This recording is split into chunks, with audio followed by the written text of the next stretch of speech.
ನೀ ನಗುತ್ತಿರೆ ಹೂವು ಅರಳುವುದು, ನೀ ನಡೆದರೆ ಲತೆಯು ಬಳುಕುವುದು.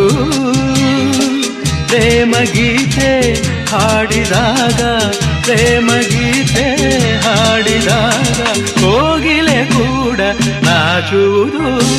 ಚೆಲುವೆಯೇ ನಿನ್ನ ನೋಡಲು ಮಾತುಗಳು ಬರದವನು ಬರೆಯುತ್ತಾ ಹೊಸ ಕವಿತೆಯ ಹಾಡುವ ನೋಡಿ ಅಂದವನು.